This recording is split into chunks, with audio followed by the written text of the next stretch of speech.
It's the Fulhamish podcast, your independent voice of Fulham FC. My name's Sammy James. Welcome to the show. Today we are looking ahead to Fulham's game against Arsenal. We're so good after the international break, so really excited for this one. Hopefully, Fulham can avoid making it 3 defeats on the spin. We'll have a full international roundup and we'll try and work out what we're going to do without Sasa Lukic and potentially a striker.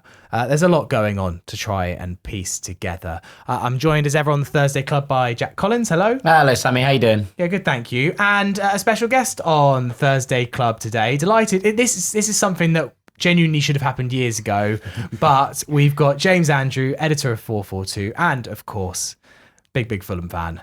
Thanks for joining us. Thank you very much for having me. Really pleased to be here. Yeah, I mean, you've had a whirlwind day. You were down in Bournemouth. You didn't know if you were going to make it, and then the last second, you like Fulham, a great recovery. Yeah, in the world in which I sort of operate, interviews and opportunities like that come up very short notice. So we found out, I think, on Sunday that we had an interview opportunity with Paul Gascoigne down in Bournemouth. Wasn't desperate to return to Bournemouth so quickly after my last trip to Bournemouth. But yeah, went down to do that this morning. Wasn't sure whether or not he would turn up on time. Wasn't sure whether he'd turn up. And so wasn't sure if I'd make it to this. As it happens, I think I got here right on the sort of... Bang on the nose.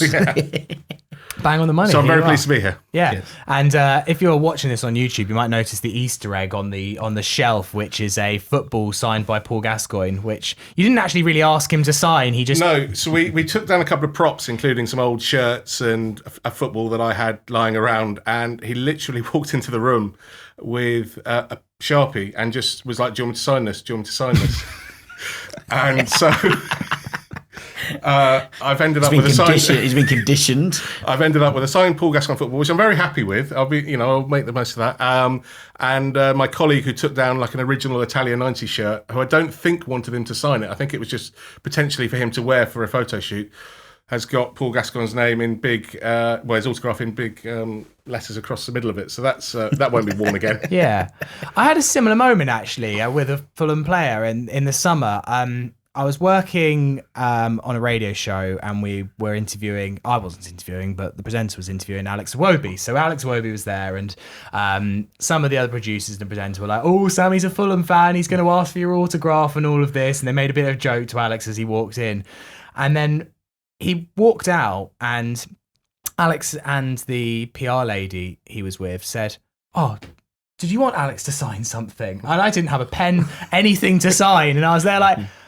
Well, no, because I want to stay professional, but at the same time, like, this is quite an annoying opportunity. Could have got myself like a signed Alex Iwobi shirt for the wall or something like that, it felt like a little bit of a mistake in hindsight. Alas. But, yeah, alas. They're so conditioned to it now, isn't they? Yes, I think so. I mean, honestly, he was great. I must stress, he was great. He's in a good place at the moment, which is good.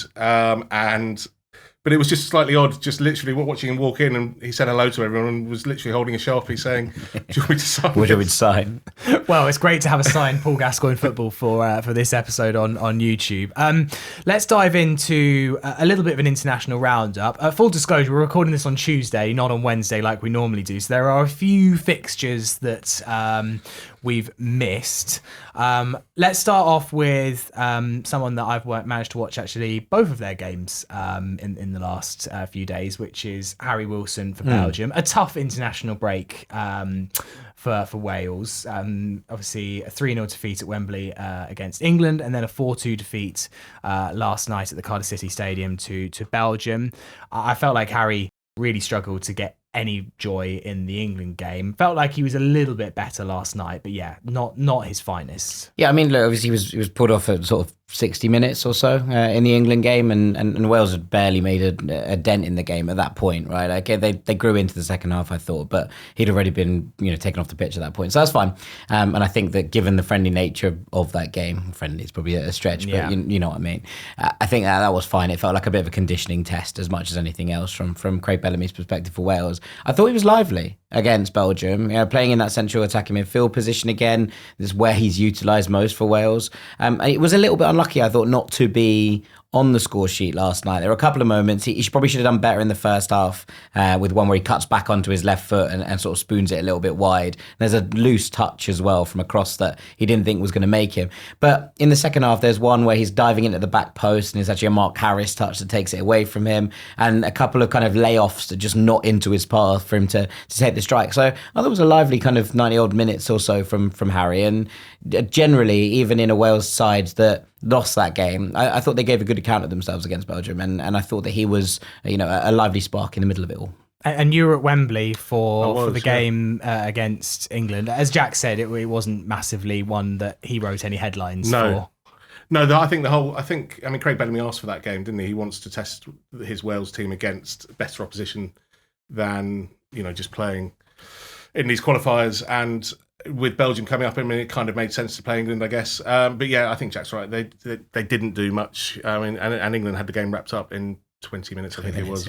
Yeah. At least Harry wasn't Brennan Johnson and got a meme made about him by Jed Spence, which is which was incredibly funny. I don't know if you've seen this. Go to Jed Spence's Instagram. He tells Brennan Johnson, "Welcome to the penitentiary," for the fact that he kept him very, very quiet, which was enjoyable. Timmy Castagne also played in that Wales game. Got an last assist. night. Yeah, an assist in the 90th minute. He played in both games. He started at right back in the 0-0 draw against North Macedonia, where he was pretty solid without pulling up any trees, and then he came on at left back in this one. So I thought it was interesting, the kind of switches. He got about half an hour in this one, and he gets the assist right at the end, the breakaway fourth goal, the Belgium score, as Wales are kind of putting everyone into the box for try and get an equaliser. Did fun in both games, to be honest. I think it's interesting that Castagne does this so regularly, plays on both flanks for Belgium, and we never really see it from a Fulham perspective, but I think he'll be relatively pleased with his international break on the whole. Yeah. Poor old Josh King.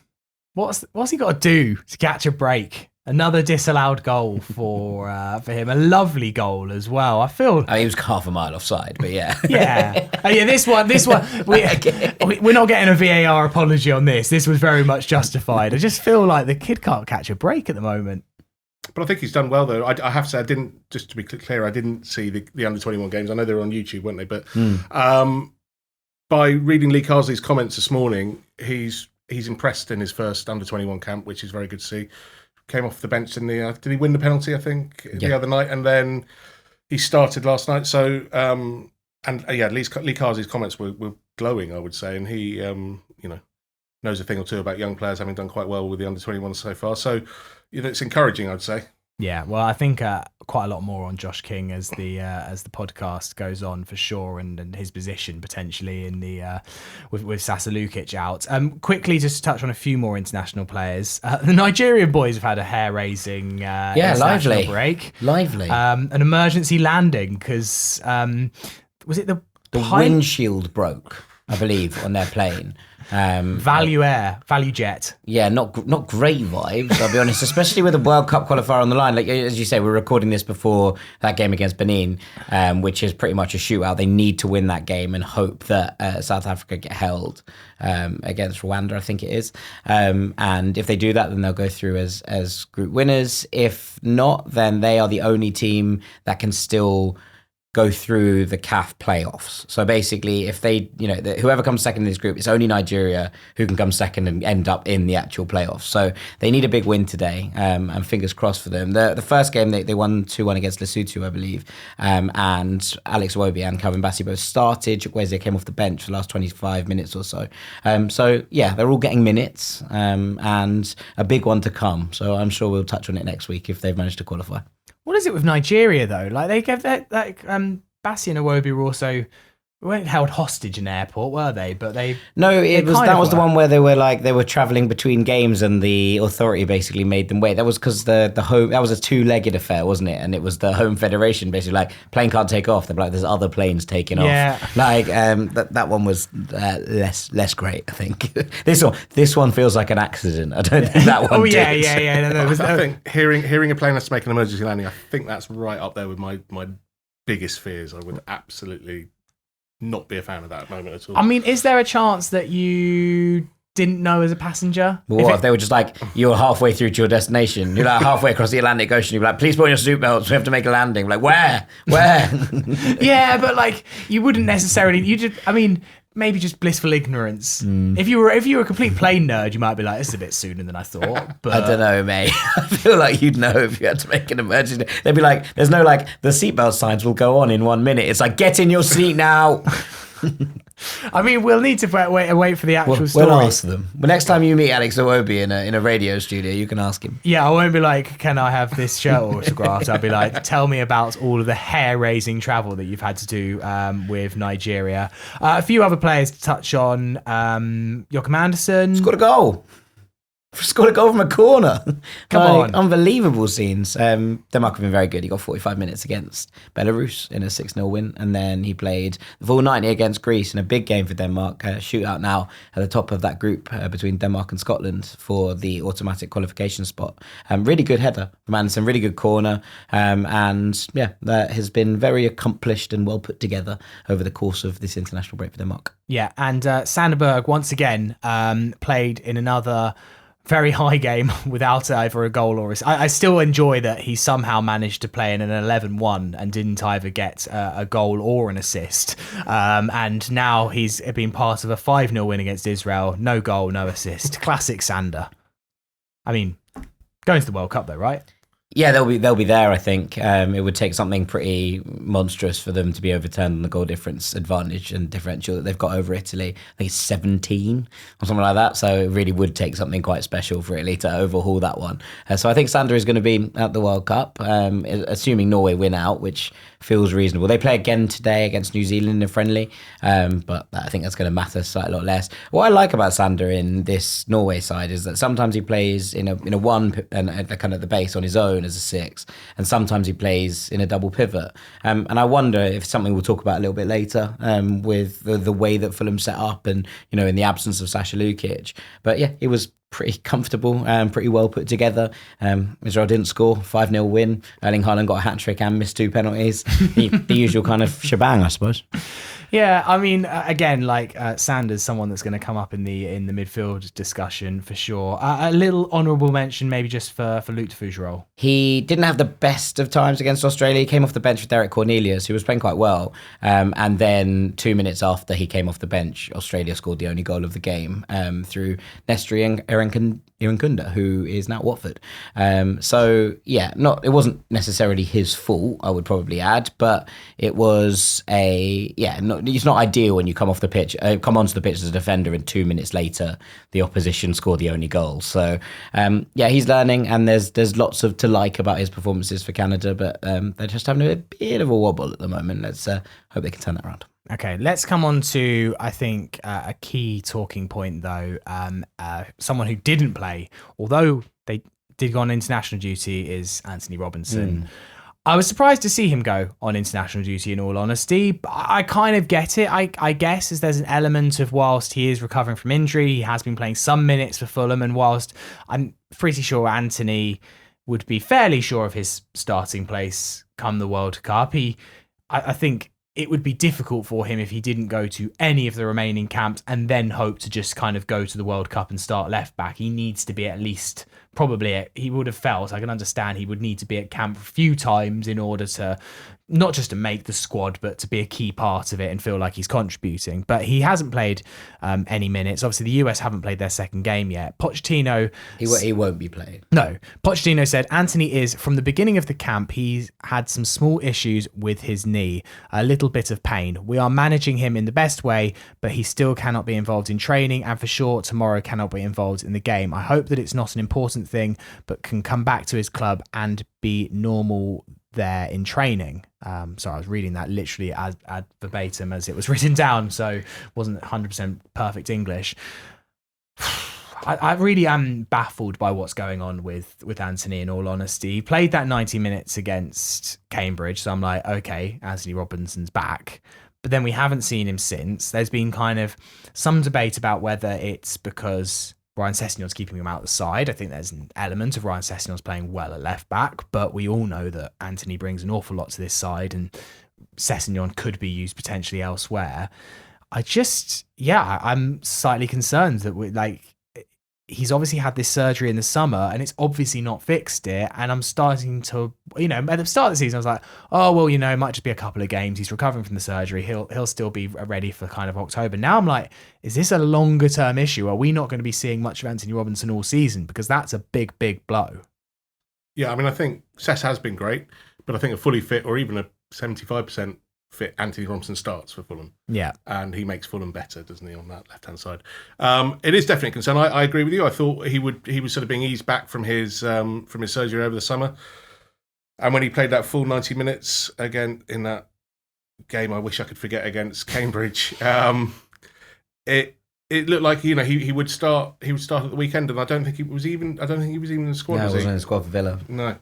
So it's I don't know the answers. It's curious, and I agree with you. I hope it's nothing too serious. I mean, Pochettino's quotes there saying it's a little injury, but he's not even taking part in training with the US. It's worrying that he's gone all the way to the other side of the Atlantic and he's going to have to fly back as well. That's not going to do him much good. That's the bit. But I do understand what you're saying. Sorry, I do understand what you're saying. But he has to sort of show appearances and show up to the US.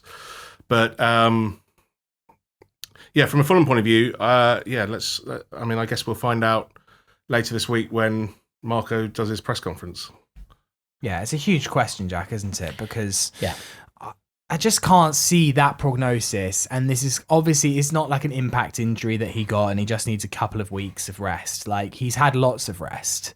This doesn't seem to be going away. Maybe the Cambridge game aggravated it, but that suggests that then there's probably a more underlying issue that if he can't even do 90 minutes in the Carabao Cup, I just worry that this is maybe best part of this calendar year that we might not see Antonee Robinson. When you hear things like that, obviously we're not physios, we're not giving prognoses here, but just reading between the lines. Yeah, I mean, yes and no. I share your concern in that there is an element here where if he can't take part in training, that worries me a little bit because that feels like there's something else. Equally, you can get smaller injuries quite regularly after coming back from a more serious one, right? Like you look at Rodri at the moment. I know it's not the same injury, but just as a point of interest, it's quite normal, and I've spoken to physios about this, quite normal for players coming back from serious injuries or surgery to kind of aggravate things around it, and it's not necessarily the same issue upcoming again, as opposed to just, the muscles around it learning different things and getting back to full strength. So I'm not, there's a couple of bits about this. One is for the last couple of weeks, people keep asking, and they're like, is he just been kept out of the team by Ryan Sessegnon? And I'm like, look, Sess is great, but no. I'm getting questions on ranks on the Patreon being like, is this just, is this going to be a problem all season? Is Robinson going to be, just kept out of the team? No, he's not. That's what we know. And look, there is a reason I think that Fulham have been less potent in terms of our attacking potential this season. It's because Antonee Robinson isn't flying down that left-hand side. And why the wingers look a little bit isolated in those areas at times is because the natural rhythms that have been so crucial to the way that Fulham operate for the last couple of years haven't existed. And that's not to take apart what Cess has been doing whatsoever. We know that he's a wonderful player, and I think he's doing a sterling job there. He's equally not Antonee Robinson, and that's fine. That's not an issue.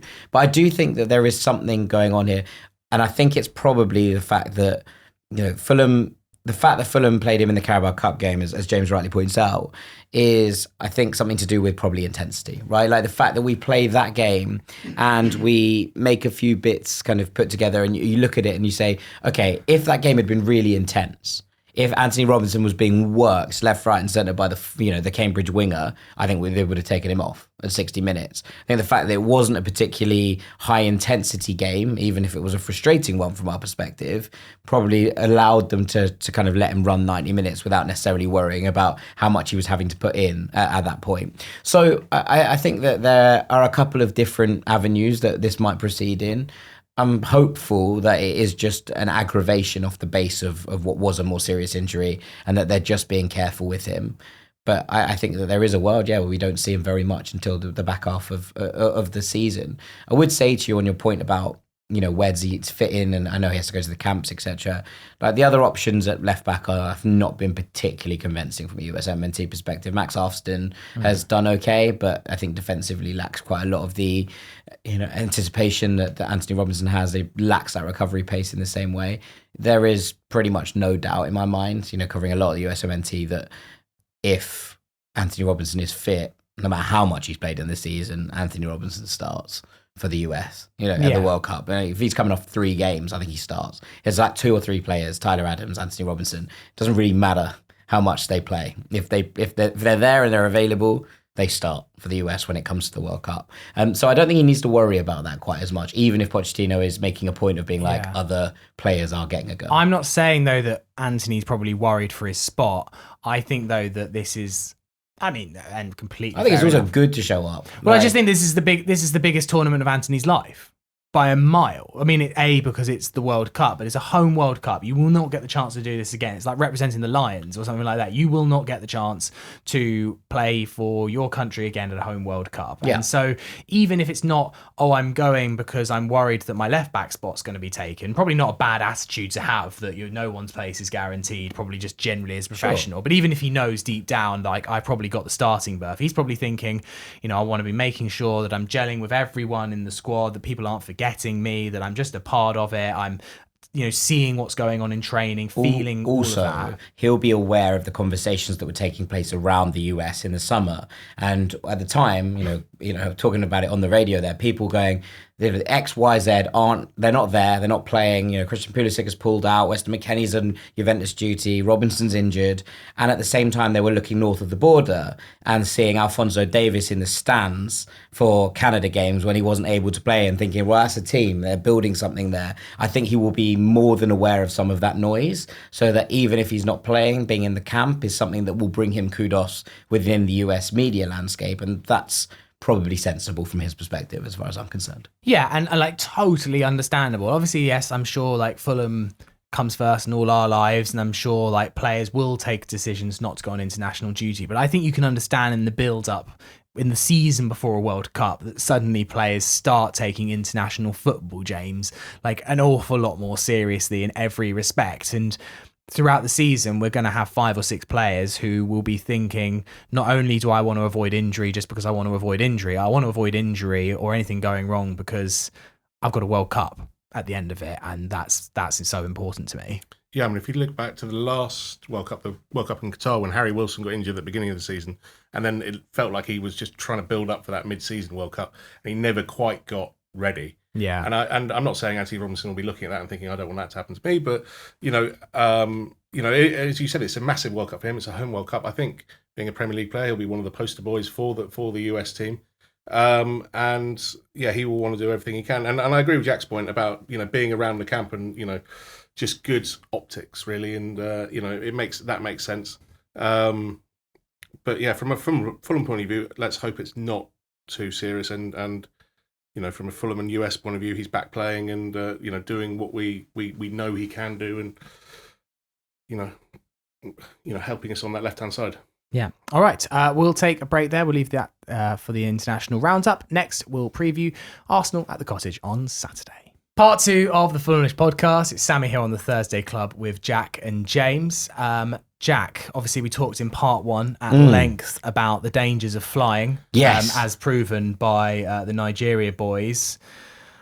Better go on a cruise then. That's what I say. Yeah, don't have windshields. No, exactly. And if they do, I think it's, no need for an emergency landing. You're already on the ground. It's very important, I would say. Yeah. And if you want to book your next cruise, where should you go? At My Kind of Cruise. Absolutely. The world's first cruise booking app and website. James, are you a cruiser?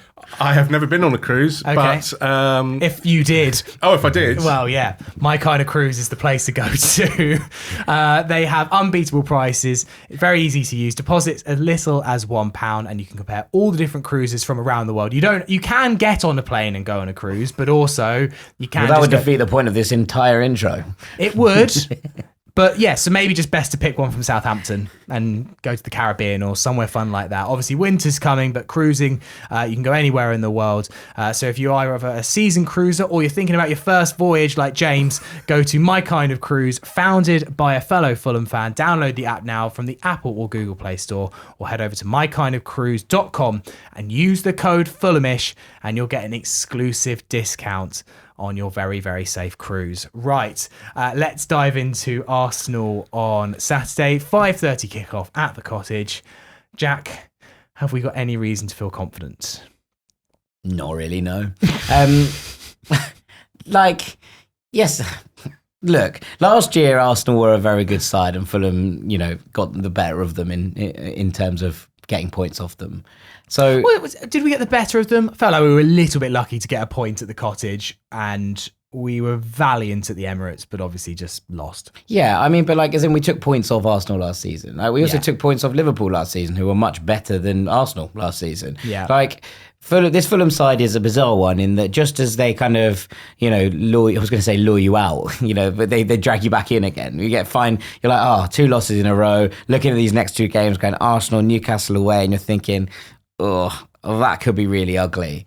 And somehow Fulham seem to find these results when we need them the most. And look, there are elements of these 2 games that I think might suit Fulham in some ways. But on the whole, I think that we're up against it here, right? This is not a deeply flawed side in any sort of particular way. I think the depth that Arsenal have at their disposal now is pretty remarkable. I think it's the reason that they're probably just about Premier League favourites from where I'm sitting.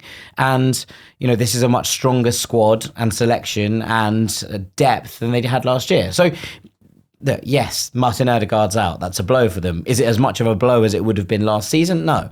And I think that, what we're coming up against here is a team that feel like they're grinding their way into form this season. It's not been as dramatic as something like Liverpool's first 6 games were, and all of the late winners and all of the drama around that. They've had their little slips, but even the slips, the 1-0 loss to Liverpool, the 1-1 draw with Manchester City, are both results that can kind of happen. And I think that the manner in which Arsenal have dealt with pretty much all comers so far this season has been really impressive. So, as in, yes, we come into this as underdogs, and I think that you'd be kidding yourself if you sat here and said, Fulham will fancy their chances in this one. This is a very, very good Arsenal side.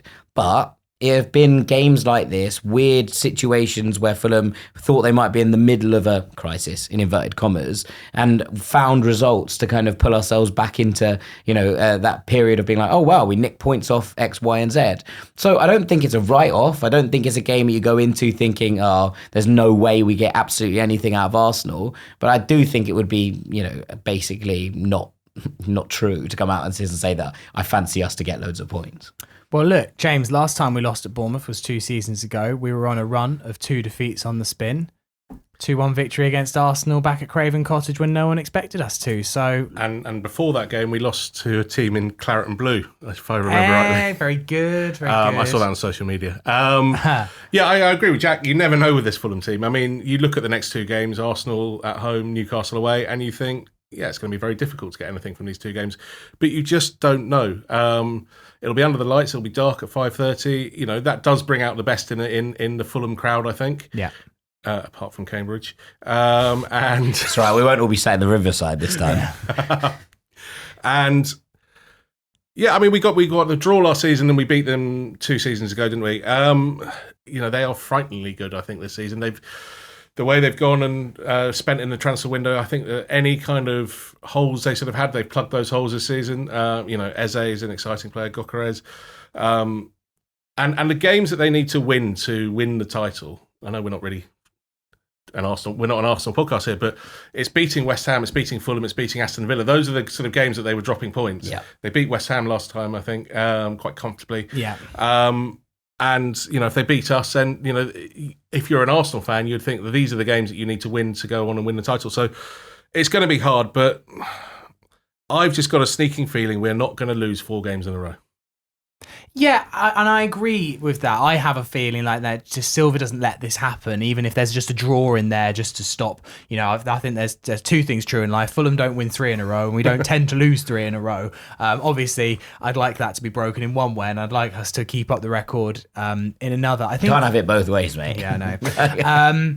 I guess the thing is, like, when we've played Arsenal in recent seasons, I've just been, especially that home game, I've been weirdly confident when it's like our first strength team against Arsenal with some of their old players, especially when you used to see Saka going up against Robinson. Obviously, Saka's a brilliant player, but Robinson tended to keep him out of it. And I genuinely thought Kenny Tete, again, when he goes up against Gabriel Martinelli, Kenny Tete seemed to win that one-on-one battle.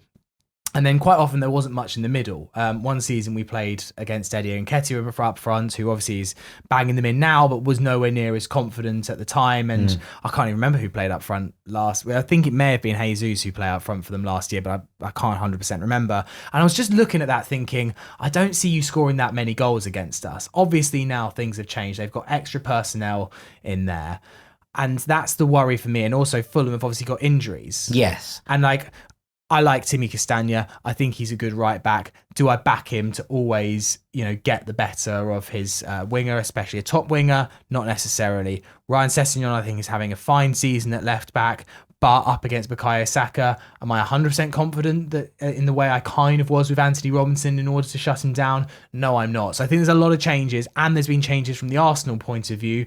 Now they've got Gyökeres in the middle. Yes, it's not been the best start, but again, he's a lot more... He occupies defenders, though, and I think we've been able to double up over the last few years with whoever's been playing centrally. Whenever it was like Havertz or Jesus or... We've been able to almost leave a man free to be able to drift in terms of, helping the fullbacks out on both sides. I don't think you're going to be able to do that anymore because you're going to need both the physicality of Andersen and Bassey's recovery pace in order to keep up with Gyökeres. And actually, I think that's one of the kind of myths of a bad start, right? Like what I've watched from him, he hasn't scored a load of goals, sure, but in terms of actually opening up space for other people to take advantage of, I think he's had a really, really good start in that regard, and Arsenal's still working out how to play to him.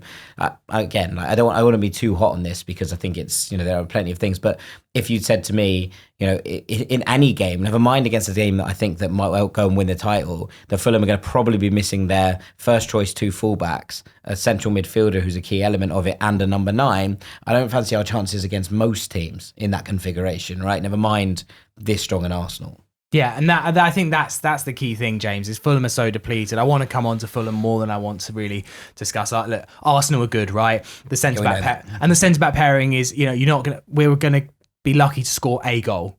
That's how good most teams are, right? Yeah, that's how good their central defensive pairing is. So effectively, probably winning means keeping a clean sheet at the very, very least. That's where Arsenal are. They've got incredible strength and depth, and to me, Martin Ødegaard being injured is almost like not shrug. It's a big problem for them, but they've got so many other ways. Yeah, I mean, Jack said it's not the problem that it was, say, last season. They've got players who can come in there, so it's not, and that's why they've done so well. But we're not here to talk about Arsenal. Yeah. What do Fulham do here? I don't know. Might be easier. Let's just do Arsenal Vision or something like that. That'd be much similar. For Fulham, how do we address this? There's a few what ifs. We don't know everything, and Marco hasn't spoken. But I think let's make a couple of assumptions here in order to try and build a team. We know that Sasa Lukic is now out for what they said was between 4 and 6 weeks. That was a week ago, so let's say it's now 3 and 5. But he's out. I think we know that Muniz is out. They're talking about November as a recovery time for Muniz. Jimenez we're not sure about. He didn't go on international duty, and Marco spoke confidently-ish about his chances of recovery for this game before the international break, but wouldn't shock. I think for the sake of argument, should we say that we've probably got Jimenez, but that's hard to know if we're trying to put together a team. Yeah, I mean, we may as well. And we don't know about Kenny Tete, but probably not, and we know Antonee Robinson almost certainly not. How do we build this 11? Is it a back 5? Potentially, yes. For the way that we fell apart against Bournemouth, generally the structure was pretty good until the last 10 minutes. Until the last 10 minutes when it all went wrong, but I wouldn't necessarily say that was the system that caused that collapse. That was individual mistakes. Yes, true. Probably will be a back 5, I'd guess. I mean, it's up front. I mean, you'd hope Jimenez is fit, but we just, as you say, we just don't know. And then the the Sasa Lukic problem. I thought Tom Kenny did okay when he came in. I thought he did pretty well actually when he came in. He did slip for Kluivert's goal. Whether we can blame him for that or not, I mean, I feel like the conditions will probably be better Yes. on Saturday than they were that Friday night. I thought Tom Kenny was fine. And yes, okay, he doesn't covet himself in glory for the Kluivert goal. My hot take is I don't think he should have been on the pitch. By that point, I think Fulham go 1-0 up and we should have found a substitution at that moment. And someone like Harrison Reed, well, he wasn't on the bench, but should have been used in that scenario in order to try and galvanise something for Fulham. I don't think that's Tom Kenny at his absolute best when you're trying to defend a 1-0 lead. I felt like we could have potentially made a change there. But yeah, he was fine. One thing that I've been mulling over, it was interesting in that, look, this is only really if Jimenez is fit because he may be utilised in the false nine again. One thing that I thought was really interesting watching the Bournemouth game, and this may have come about anyway, but obviously our hand is forced with Sasha being out. I feel like Josh King could play alongside Sander Berge. Yeah, look, it's something I've thought about quite a lot, and the guys at the Transfer Flow spoke about this in their season preview of Fulham, basically saying that Sander and Sasha, whilst both good players in their own right, you can't have two of them in a team that wants to dominate the ball. It doesn't work. Like you can have them in games where things are lower down and things are you're kind of backs against the wall. And I think in some ways it's really frustrating that these are the games that Sasha's out for, because this is a game I want to see that partnership in. This is a game I want to see Sander and Sasha together as a kind of destructive force shielding the back line. I think it has to be a 5 at the back. I've kind of come to the conclusion of, and I also think it might be a 3-5, kind of a 5-3-2. I think that if Jimenez is back, he might well go with let's go with a Raul and an Adama as a 2 up top to try and kind of win those flick-ons and get the counters moving. I think you go with Castagne on one side and you go with Ryan Sessegnon on the other, and you ask one of them to get forward at any given time. And then I think you go something like a Sander Berge, Alex Iwobi, Josh King midfield 3, and you ask them to be a midfield 3. I think if you ask them to be a pair and you play, 3 in front of them with wide players, it's going to look a little bit different. And we've talked about Iwobi playing deeper and potentially as an 8 throughout the course of this season. I wonder if what you do is you effectively make it a 6 and 2 8s, as opposed to having Josh King in that kind of false 9 position. Yes, okay, you lose a little bit of the physicality, but you have to go through. I think you have to go man for man against Arsenal in that midfield. I don't think that you can allow them to control that area of the game in the same way, because as soon as you give someone like a Martin Zubimendi the ability to sit at the base of midfield and make things tick, I think that you are immediately fighting a losing battle. Yes, you can play on the counter, sure, but they're too good at recycling the ball to be able to make that work perfectly. So what I think you do is you play Sander at the base and you basically get him to track whoever the 10 is. You ask Iwobi to basically shuttle around with whoever plays the 8, whether that's Declan Rice further forward or a Mikel Merino, and then you basically get Josh King to sit on whoever's deepest in the Arsenal 3. And that way you can counteract the midfield while still allowing yourself triangles to get out of any sort of presses that you have to try and do. You give yourself pace up top and someone to hold the ball up.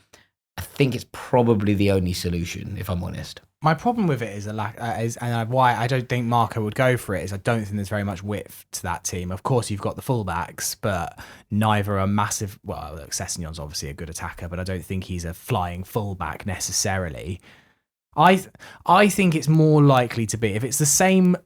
The thing about think about the Villa game, for example, right? What we ended up with was no one running the channels, because actually everyone drifted inside. We ended up with Adama as the 9, right? And basically because he couldn't hold the ball up and because there was therefore no ability to get the ball into the middle of the park and spray it wide, both wingers ended up deeply inverted until Chukwueze came on, and you and I spoke about it. Chukwueze came on and they were like, you're on the right wing, and the next thing he was picking the ball up on the left-hand side of the penalty box, which isn't a problem, but I think it probably speaks to the fact that we're not in a position there to be able to to kind of provide that width, because no one's bringing those wingers into play. I feel like it feels like wasted points. Maybe. I mean, my lineup would be, I guess, similar personnel, but done maybe organised slightly different. I would have the back five kind of picks itself, assuming that we're going for the back five. I'd have Cuenca instead of Diop. But Diop, I thought was brilliant against Bournemouth. Like, I just think that if you're going to have that system, you need someone who's going to be able to pass out from the back. It's Cuenca's best trait. Okay. I personally would thought that Diop didn't deserve to lose his spot against I think Bournemouth. they both played, and when they've come on this season and played their moments, I think they've both done quite well. I think Cuenca, when he came on against Brentford Early on, was yeah. I thought he was decent, and I thought Diop. I agree with you. I thought Diop was good against Bournemouth. So yeah, it's I guess I like 6-1, half dozen of it. I like Diop's runs as well. I think that's the other thing, that Diop actually has the ability to go on a little bit of a charge and actually sometimes make things happen. He actually can drop a shoulder and occasionally go beat a man and open something up. But how it was the back five. Then you've obviously got to have Sasha. I would then have, Sander, not Sasha. Very confusing. And then I think Josh King can play in that role in the 8. The thing that he was doing amazingly against Bournemouth, he can honestly get his way out of a phone box. Like his vision, his awareness of the space around him, his ability in tight areas was absolutely fantastic. Kenny Also, but I would say this: are you having Josh King marking Declan Rice bombing forward from an 8? Because that would worry me big time. But then what else are you going to do? If I've got Josh King or Tom, Iwobi to do it from a physicality standpoint. But you've either got Josh King or Tom Cairney. I guess you can have Iwobi, but that leaves Harrison. We haven't spoken about Harrison. The thing that Marco had against Bournemouth is he had two wingers in Iwobi and Wilson, and then he had the kind of Josh King thing, which I think the Josh King bit of it was what didn't really work against Bournemouth for me, because he never wanted to be in the box, and all it ended up being is that Iwobi and Wilson sometimes got in decent positions out wide, and then they were looking to see where's the striker in the box. Oh wait, it's Josh King, and he's actually standing like next to me. So if you've got Jimenez back, I think you want Iwobi and you want someone on the right, whether it's Wilson, whether it's Chukwueze, to find Jimenez, and I think Marco will want to keep that front three as it is. I think that's pretty essential to Marco.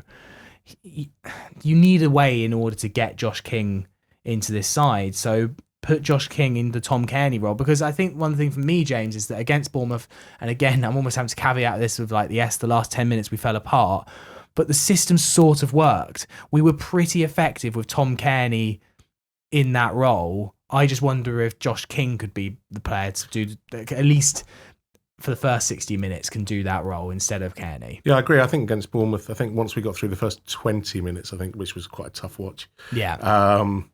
Up until, what was it, about 78, I think. Yeah, we did pretty well, and I agree. I think, it was it wasn't. I thought we were going to nick something. So obviously frustrating, but yeah, I think the system did work. It does worry me not having a striker if Raul's not fit. Oh yeah. Who do you play? Do you play Chukwueze there? Because I think Marco has said he can play up front, and but do you play Adama? I'd be very keen to see if If the choice is Adama or Chukwueze, I would rather it was Chukwueze, but I would rather it was Joni Kucciasari, both of them, who although didn't start for Sweden under 21s in their game last week. They play again today. Senior team could have done with him. To be fair, if he's not ousting, I don't think the $250 million pair of Isaac and Gyökeres, who have failed to score in 3 games on the trot now, I believe. Yeah. But yeah, that's the thing for me. I thought Chukwueze was brilliant against Bournemouth, and yeah. I think if anyone's deserved a way into the starting 11, especially between if it was Chukwueze or if it's Kevin, I think it's Chukwueze. I think if you haven't got Jimenez, he's probably the best of a bad bunch. The only other one I thought about striker is Wilson. Yeah, I think you come up against the same problems, right, that you're having with Josh King, that you're having with pretty much any of these players. None of them are number 9s, so that you don't have anyone in the box. I don't think that Harry Wilson is going to be the guy that picks up the ball and is suddenly standing on the centre circle, or the penalty spot, looking for that cross to come in. So I feel like you come into the same issues, whoever's there. To be honest, if they're not going to play a striker, and if Raul's not available and Kucciasari is not in favour, then I think that the point is probably that you go with a really fluid front three. If you're going to do that, and you just go we're going to try and confuse them by basically not appointing people into set positions and dovetailing, the kind of Sonia Luco, Floyd Ayite, Neeskens Cabano way of looking at it. I don't know if it will 100% work, but if you're going to go without a number 9, that's probably how I would do it.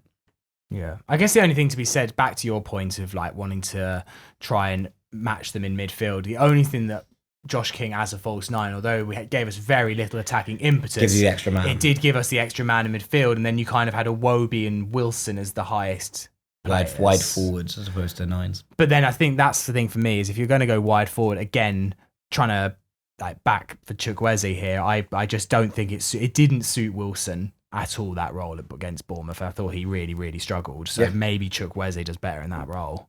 I mean, it feels quite bleak, doesn't it? It feels a bit like we're clutching at straws here. I feel like this is the biggest straw clutching we've ever done on the podcast. But like, what an assignment that Fulham have got to do coming up against a team like Arsenal with. You just hope that their rhythm is ruined by the fact that a lot of their players will have gone off on international duty, that, you know, they're missing their captain. Like, it's going to be an incredibly difficult task. It'll be an incredibly difficult task at any point we hit them in the season, right? It just so happens that we've hit them at a point where we're also depleted, and, you know, part of our 3 or 4 of our strongest players, you know, that our kind of first choice starting lineup is missing. Like, that you go out there and you kind of there's no free hits, but it's a bit of a free hit, and you know, you hope that someone pulls out a little bit of magic. Remember the Raul goal last year at the Cottage? Yeah, we hung on a little bit towards the end, but you know, the fact that we were up so early on, I think rocked Arsenal a little bit, and you know, you hope that you can do something like that again. And especially now that they are top of the table, you know, they're in a position here where the fans will want them to sit top of the table for a couple of weeks and kind of establish themselves as that force. Can you make them nervous? It's the usual bits and bobs with this, but like, I feel like no one comes into this with any real expectation that Fulham are going to win this game or even get anything out of this game. Can we prey on that to try and, you know, upset the apple cart as we've done so many times over the last few years? I mean, the thing is, James, is I genuinely think this is bordering on injury crisis for Fulham, and it doesn't feel like anyone's talking about it in some ways. Remember Bournemouth last season? They had their injury crisis, and it was almost kind of like mentioned at every single opportunity. They did have 11 players out. Yeah, I know, but like, I mean, ultimately, when you look at how key the ones that are out for Fulham are, like, this is a really tough situation. What I was going to ask you, James, some people I saw after the Bournemouth game were starting to blame the recruitment policy. Is this a scenario that maybe the powers that be, the transfer team, should have planned better for? Have we been left short? This is something I'm very passionate about. I'm not a fan, and I know you talk about it a lot on the podcast, and I listen to both sides of the argument. I'm not a fan of the way that, you know, the recruitment is left late. You know, you're talking about Chukwueze and Kevin. You'd be talking about them more, but if they'd been here if they'd had a pre-season and they were settled in, sure. Because they'd be, you know, more integrated into the team, and then you'd be looking at them as options. So I think that's a problem, and that's down to the timing, and that's something I've always had an issue with. And I think somebody, was it Joe, a couple of weeks ago, said that, you know, we bought Kevin for the price that Kevin was available for at the start of the summer, or, you know, and Chukwueze was on loan, so we didn't really get anybody. You know, we didn't get any of those amazing sort of deadline day deals, that, you know. And I know Jack said it for weeks. We didn't sign a midfielder. Which, you know, you let Pereira go, and it just seems baffling that whoever makes the decisions, and I don't know the answer to that, didn't think that you know, I suppose they were looking at Josh King as coming in and playing more, but I still think we needed a midfielder, and the players we ended up signing, and the players we were trying to sign on deadline day as well. I just found the whole thing very strange. Yeah. I mean, like, I've had a few people messaging me saying, like, do you regret saying it was so positive and stuff? And like, for the most part, I still think ultimately, you know, I get the whole midfielder thing, but I still believe there are enough options that we have in order to make a 6 and an 8 without Sasa Lukic. And I do really think that, like, if you had if let's say we were able to go back to the back 4, I think more and more I've been thinking lately, actually, a Sander, Josh King, Emil Smith-Rowe midfield is something that I would quite like to see, mostly because I believe that we should try and find a way for Emil Smith-Rowe to get into this team. I think the thing that's changed for me, though, my opinion of it is, and I would like to say in my defence, I don't know if this is something that any of us could have possibly foreseen, is the third striker and how badly wrong we've got that We don't know if we've got it badly wrong because we have got it badly wrong because Marcus Silva doesn't want to play. Right. Okay. So there's two sides to that argument. So I think James is spot on, right? Like in terms of the recruitment, but also like as in I can't lay all the blame at the door because Fulham have brought in a striker who is by all accounts someone who is an incredibly talented young footballer who is being put through a pathway of kind of being allowed to develop at Bayern. And yes, okay, it's early on in the season, but if you're like, without being funny, if Adama Traore is the answer ahead of Jonah Kusiasare, then there's absolutely no way they would have been playing for Bayern Munich. Like, as in, just like, it doesn't make sense. So Marco's, and we know that there has been a thing about young players and not giving those opportunities to young players. We've talked about it over and over and over again on the podcast. Now, there is a world, and I absolutely accept Marcus Silva saying he's not ready, right? Like, he's not ready for the physicality of the Premier League, etc., etc. Fine. But you're in a bind, right? Like, you're already in a bind. And to be honest, having watched Adama play up front for that long against Aston Villa, I don't really see how it could get much worse. And so if you're looking at it from that perspective, there is obviously frustration and rightful frustration with the transfer policy, 100%. But also, like, if you have an option to play a striker and you are deciding not to use that option, last year he played Carlos Vinicius in an injury crisis. Like, give the lad a go. Give the lad a go. Give him 10 minutes at the end of the Bournemouth game when we're chasing. There's a difference between saying, yeah, he's 100% ready, we're going to throw him in from the start, and not using him whatsoever when you're chasing a game away from home and you're 2-1 down, and obviously it becomes 3-1 late on. But, to not bring on a striker at that point in the game, like, that feels like stubbornness to me. And when you're putting it in that perspective, I think that, yes, criticism has to go to the recruitment team. And again, the midfielder thing has bugged me all summer and it's bugging me again now. But in terms of, they've brought in a third striker, someone who, like across the board, right? Like, this isn't just like one person says that Jonah Kusiasare is good. Like, scouts across the board, I've read everything that was available about Jonah Kusiasare when we signed him. And like, the general consensus is this could be really special. And if you're not willing to give that a go, at this point, like at some point, that comes down to you being stubborn. Yeah, well, funnily enough, we'll go on to the emails. The title of this email is Bournemouth Game, Silva's Stubbornness. Hey guys, love the pod. The Bournemouth loss really summed up Marco's stubborn side for me. With both Muniz and Jimenez injured, we only had one natural striker left, Kusiasare. I get that he's raw and ideally you'd ease him in over time, but we're not in an ideal situation. It's almost like you wrote this, we're facing a striker crisis. Yeah, this sounds good. Who's this from? This is from Oliver Brown. When you've got no fit strikers, my burner. You have to play your only one. No matter how uncomfortable, that's what third choice strikers are for. I understand the argument about protecting a young player, but this is exactly how young strikers get their opportunities, through injuries and necessity. It happens all the time in football and often how careers start. If we didn't trust him enough to play even in a crisis like this, then what was the point in bringing him in on loan? Cheers from Oliver. I mean, James? Yeah, I agree with that. And I mean, I know I'm going to give an example from probably 20 plus years ago, but when an unknown striker in Collins John was thrown on against Leicester, and he got 2 goals that day, and I think we then played Blackburn. I think we lost the Blackburn game. We got 2 more goals, and he kind of kicked on from there, and he became a pretty... I was never his biggest fan, but he became a pretty decent Fulham player. And you just don't know. I mean, I agreed, like, we were chasing the game... I look at the Bournemouth games, I don't know it's 3-1, but I look at it as a 2-1, really. Everyone was up pushing for the equaliser, and they hit us on the break. But yeah, for the final 10 minutes, yes, I agree. You've got to... What harm are you going to do by throwing him on? You're going to give him 10 minutes and you never know. And then suddenly, let's say he gets a goal, his confidence is sky high, and then, you start to bring him on more. The one for me was Cambridge. Yeah, I think Cambridge was a huge missed opportunity. I can't understand not using him against... And to bring Muniz on, which has then caused his injury... Yeah, I mean, look, obviously there's a frustration in terms of the old domino effect that's happened there, right? Like, I totally get it. But, like... If we'd been, I've said this again, if we'd been 3-0 up, I think he comes on. Yeah.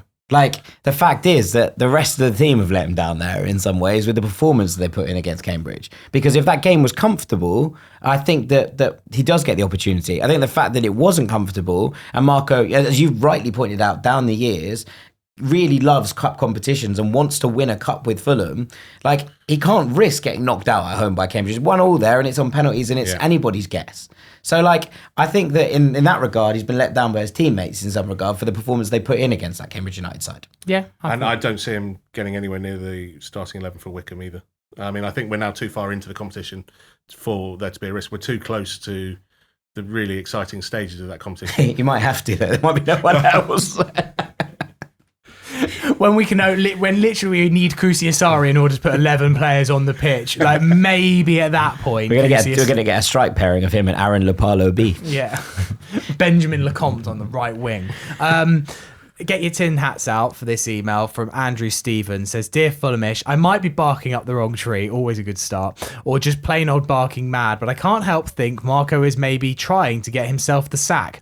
His body language has not been great all season, and he has the look of a man who has grown tired of the way the club is run.